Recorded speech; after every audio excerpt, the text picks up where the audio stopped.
Zoroastro.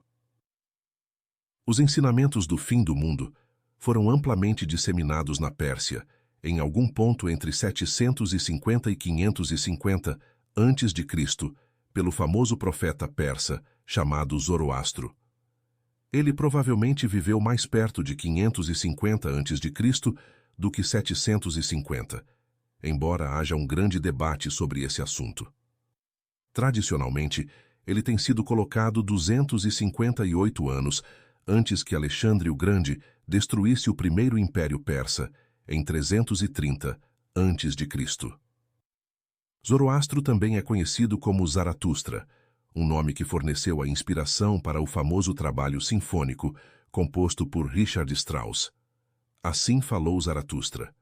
A composição de Strauss se tornou a música tema do filme americano 2001, Uma Odisseia no Espaço.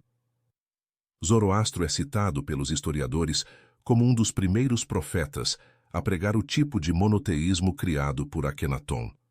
Zoroastro era um místico e sacerdote ariano que também ensinou alguma forma de arianismo. A Pérsia, naquele tempo, era uma nação dominada por uma casta ariana sacerdotal. Alguns ramos da fraternidade hoje afirmam que Zoroastro foi um emissário da antiga fraternidade.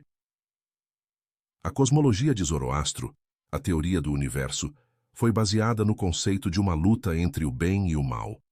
Ele disse que esta luta era para ocorrer num período de 12.000 anos, divididos em 4 estágios. O primeiro estágio consistia apenas na existência espiritual durante um tempo no qual um Deus-chefe projetou o universo físico. Durante o segundo estágio, o universo material foi criado, seguido pela entrada de oponentes do Deus-chefe neste universo, com o propósito de criar problemas.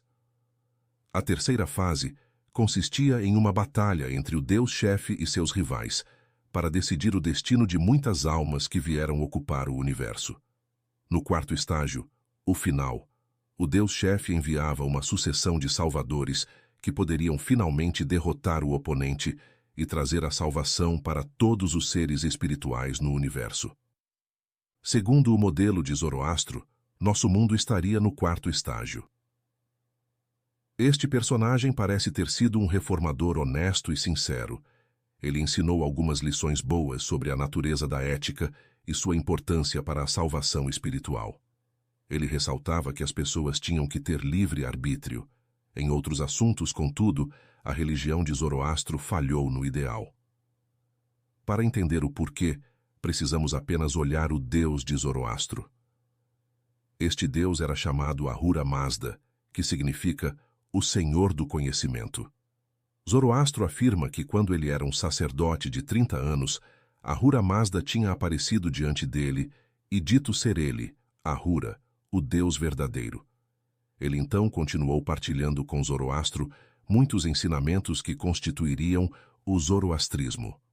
Quando vamos analisar que tipo de criatura poderia ser Ahura Mazda, descobrimos que nada mais era ele que um tutor fingindo ser Deus. Ele, Ahura, é apresentado em alguns lugares como uma figura humana barbada, que está de pé em um objeto circular. Do objeto se projetam 2 asas estilizadas que indicam que ele voa. Este objeto voador redondo tinha 2 suportes sobressalentes sob ele que se assemelham a trens de pouso. Em outras palavras, Ahura Mazda era um deus de aparência humana que voava em um objeto redondo com apoios para pouso. Ele era um tutor. A implicação é que o monoteísmo de Zoroastro, com sua mensagem apocalíptica, foi disseminado na Pérsia com a ajuda tutelar, semelhante ao modo como o judaísmo foi disseminado por Moisés. Como notado anteriormente, Zoroastro era um ariano vivendo em uma região governada por outros arianos. Este domínio era tão forte que o nome da Pérsia foi eventualmente mudado para Irã, que é um derivado da palavra ariano. O zoroastrismo trabalha para falar de um Deus lutando pelas nações arianas e ajudando-as a trazerem boas colheitas. Através de seus escritos, primeiramente em Zend-Avestal, e por seus secretos ensinamentos místicos, o zoroastrismo fez muito ao disseminar as filosofias do arianismo para outras organizações dentro da rede da fraternidade. Devemos ver outros exemplos mais tarde. As doutrinas apocalípticas continuaram a se disseminar depois da morte de Zoroastro, especialmente pelos profetas hebreus. Os avisos destes profetas podem ser encontrados nos livros posteriores do Velho Testamento. Um deles foi Ezequiel, cuja bizarra descrição de objetos voadores vimos no capítulo 7.